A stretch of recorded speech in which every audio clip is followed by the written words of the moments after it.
multimedia itu konteksnya digunakan modern itu semua menjadi sebuah sajian presentasi ya seperti ini.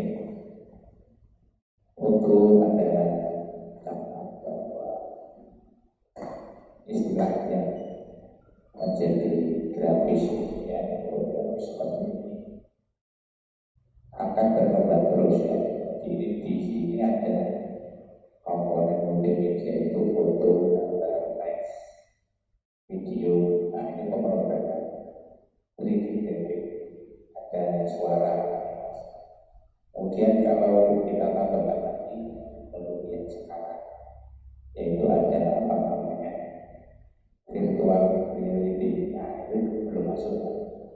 Nah, jadi ini gambar ini akan terus berkembang semakin banyak, ini kedepannya sesuai dengan kemajuan zaman juga. Namun nanti di dalam perkuliahan kita praktek kita akan membutuhkan ini semua kecuali yang 3D graphic ya. Kita akan bagaimana mengolah video, audio, dan sebagainya ini dengan pemrograman itu menjadi satu presentasi ya. Multimedia ini kita presentasi. Sedangkan 3D graphic nanti akan dipelajari dalam kesempatan yang lain.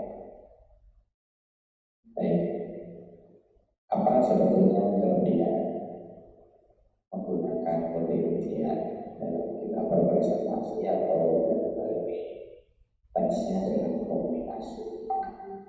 Jadi multimedia ini memiliki kelebihan, di antaranya satu, interaksi.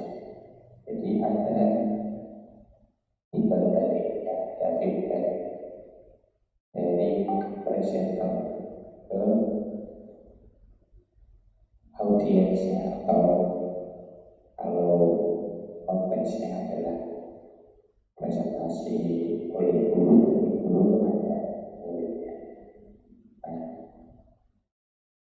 interaksi ini penting ya, jadi akan lebih memperbesar daya tangkap materi kepada audiens atau siswa misalnya gitu. Kemudian ada animasi. Sebetulnya apa kelebihan animasi? Yaitu ya, di animasi itu bisa menjelaskan suatu proses. Misalnya kalau ada membuka suatu produk, ya misalnya membeli produk elektronik misalnya ya, kemudian perakitnya. Nah, kalau menggunakan buku dari gambar, nah, mungkin Anda bisa kehilangan arah ya. Nah, kalau dengan animasi itu jelas ya. Misalnya memasang kabel ya, dianimasikan. Nah, jadi animasi itu bisa menjelaskan suatu proses yang jelas dari sesuatu data atau informasi yang mungkin kita tidak bisa ambil videonya. Nah, kalau Anda mau lihat yang lebih nyata itu biasanya adalah yang perangkat-perangkat komputer ya. Misalnya Anda mau beli printer, nah itu silakan. Printer karena menggunakan komputer, jadi petunjuknya dianimasikan. Misalnya buka tutup dari printernya misalnya, atau buka bagian depan dari printernya. Nah, itu kan dianimasikan. Kemudian setelah lampu kedip-kedip misalnya, nah itu kan dianimasikan ya. Jadi informasinya lebih jelas daripada kita melihat gambar. Kemudian audio ya, audio ini memberi kesan lebih menarik ya, sehingga audio atau kami itu memperhatikan ya, jadi lebih antusias ya, kalau ada misalnya presentasi kita ini dimaksudkan dalam pembelajaran, berarti akan lebih menjangkau siswa yang model pembelajarannya audio, lebih bisa menangkap audio.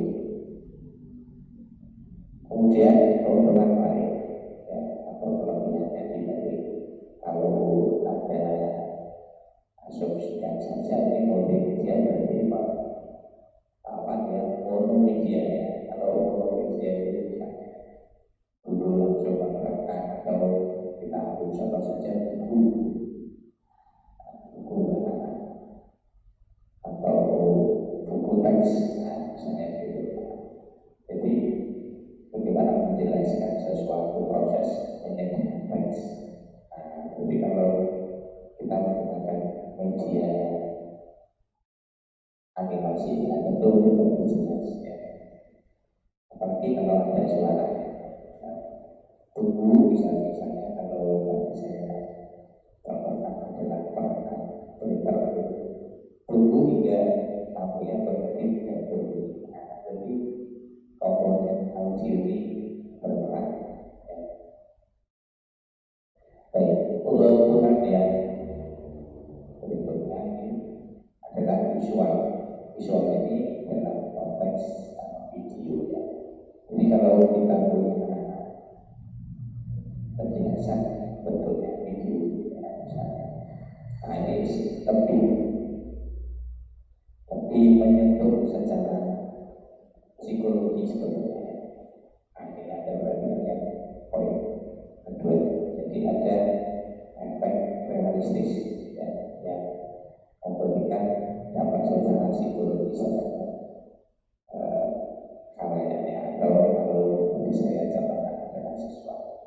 Ya, contohnya apa? Misalnya jangan meletakkan misalnya sepeda di bawah sinar matahari yang terik misalnya. Nah, kalau kita demonstrasikan secara visual dengan video, nah, apa yang bisa kita lakukan? Misalnya suatu ketika sepeda itu di terik panas, kemudian bannya meletup. Nah, berarti kan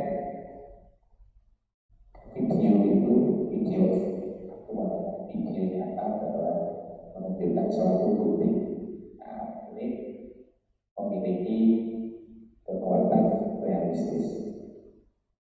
Jadi dibandingkan dengan animasi ya, ini memang lebih kuat dampaknya, atau bisa lebih menyampaikan informasi yang disajikan atau dipresentasikan. Tentu kalau diperbandingkan antara video dengan animasi, unggulnya yang video, namun untuk animasi ini bisa lebih menyentuh ke efek-efek. Misalnya ada sesuatu yang tidak bisa kita videokan, yang tidak bisa kita videokan, animasi mengambil alih. Ya, apa kalau misalnya itu animasi yang mengambil alih, ya, misalnya kalau dalam pembelajaran saja, misalnya guru mau menerangkan sesuatu akar yang berkembang, ya, misalnya dari bibit akan berkembang karena disiram air. Tentu secara video kan kita tidak bisa. Jadi animasi ini mengambil alih penjelasan representasi tersebut. Jadi presentasi tetap komponen-komponen ini memiliki fungsi masing-masing. Ya. Nah, keuntungan berikutnya, jadi selain media-media yang sifatnya tadi memiliki karakteristik sendiri, nah ada komponen atau faktor yang tidak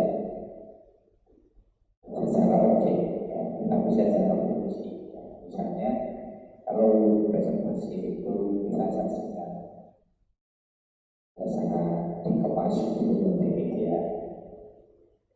Masanya itu berarti bisa diakses oleh siswa atau audiens secara berulang-ulang, bebas atau repetitif berulang-ulang. Jadi misalnya nanti mau masak printer ke laptop atau komputer, bisa diulang-ulang informasinya. Kita setel lagi animasinya atau kita setel lagi videonya kalau menggunakan presentasi video. Nah itu kita bisa akses. Ini bebas dan terbentuk ini pengawan video televisi. Kalau informasi di video atau di televisi itu kan kalau siarannya selesai ya sudah ya.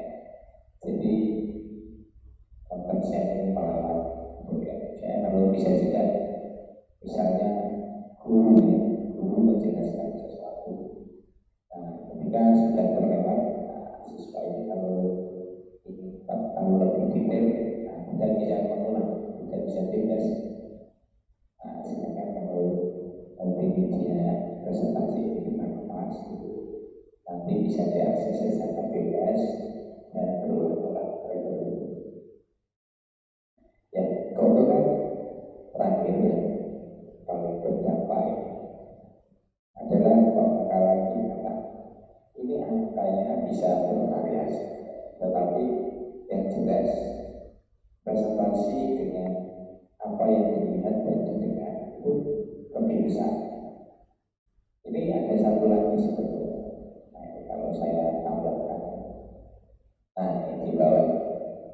Kalau kita hanya mendengarkan dulu, nah ini kita hanya akan mengingat dari pelajarannya atau presentasinya itu hanya 20% karena kita hanya mendengar.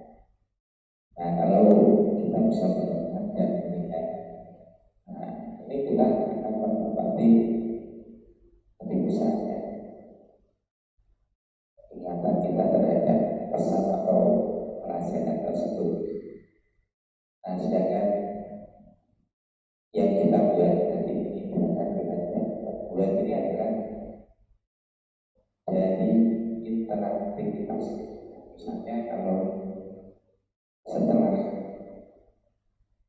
mengikuti beberapa penjelasan dari presentasi, kemudian audiensnya kita minta untuk mengetik sesuatu atau mengklik sesuatu.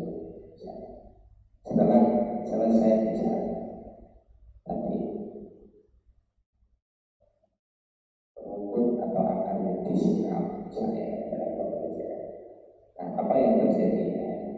Misalnya kita berikan opsi untuk halanya itu mengklik atau membuat input ya dan keyboard misalnya. Itu berarti dia sudah berbuat sesuatu.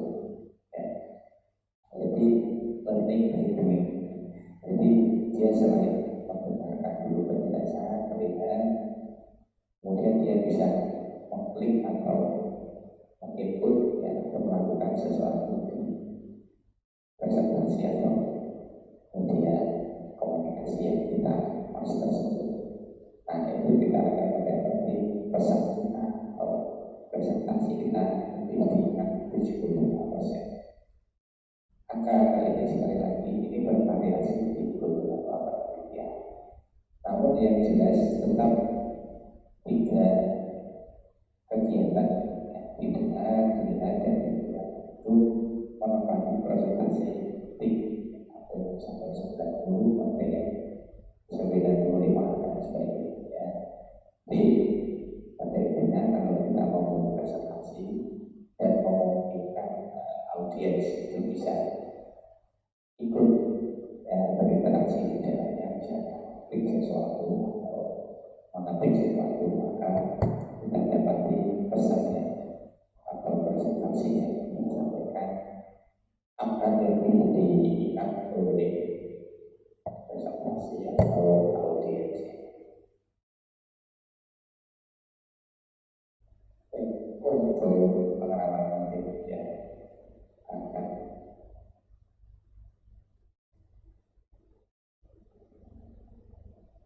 Jadi Bapak itu pengenalannya untuk pengenalan intinya. Ini karena di tempat saya ini soal ya, mahasiswanya ya. Ini mau saya lanjutkan praktek tadi ya. Mungkin kalau Bapak ini durasinya ada berapa ya di masing-masing gitu. Kalau di saya baru 23 menit. 23. Nah, gitu.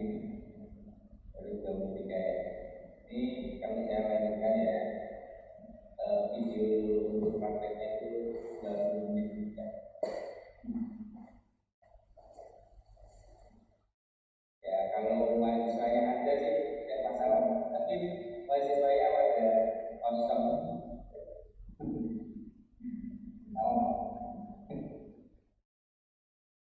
Oke, untuk apa yang terakhir mau saya tanya jawab di tengah teorinya kan biasanya saya bisa itu ya. Nah ini kalau saya buka sesi tanya jawab ya, nah, tidak ada yang tanya, bisa wajib.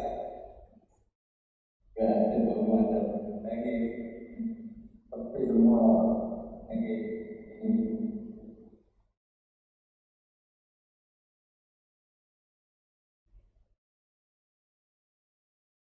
Ya, jadi untuk intinya pada prakteknya nanti yang saya gunakan itu eh, video yang saya lakukan itu tidak bisa ini dengan pas ini tempat itu personilnya itu ada anime atau flash yang versi lama CC atau anime CC juga punya versi lama. Nah, sebetulnya itu menggunakan logika skrip-skrip di situ aja tak supaya ada masih banyak berpikir gitu ya, tidak pakai PowerPoint gitu aja. Nah ini sudah saya tampilkan gitu ya. Nah ini kalau di sini saya tampilkan ya. Nah ini seperti ini kan. Nah ini kan eh, ada perubahan ya skrip lama yang action script itu yang menjadi action script yang baru sekarang ketiga. Nah itu saya sebenarnya membimbing mahasiswa untuk membuka hal terbiasa ya, visualisasi yang di kemudian menjadi di backendnya itu saya jadi tidak tidak template gitu ya. Nah itu yang tidak saya nanti berani memberikan nilai jabatan kalau memang memberi tugasnya itu pakai template. Ini saya bukan seperti itu di videonya nanti dengan sudah bisa lihat juga yang sudah saya lakukan.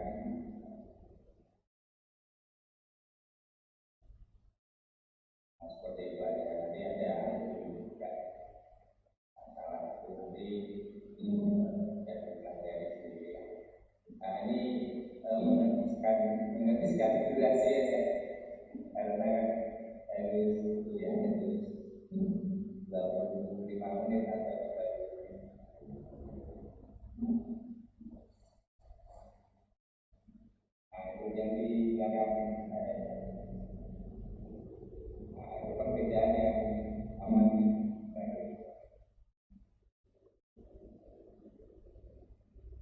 ya mungkin kalau Bapak ada yang berikan apa ide atau apa mungkin ada yang lebih mudah untuk kemarin Pak ini kan mau belajar dulu sebenarnya sama di animasi itu kan kalau yang pakai aplikasi sekarang kemudian yang ini sudah jauh animasi nah bedanya yang presentasi nanti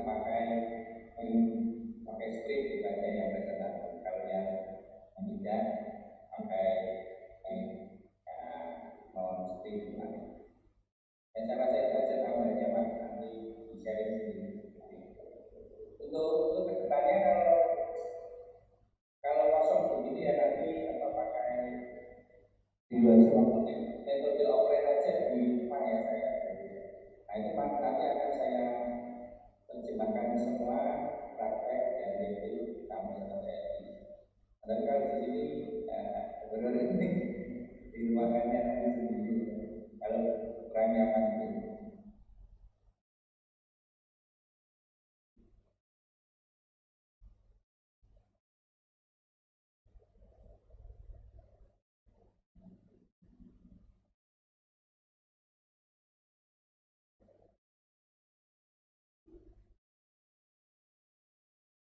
sel aplikasinya Pak, kalau memang kalau saya aplikasi itu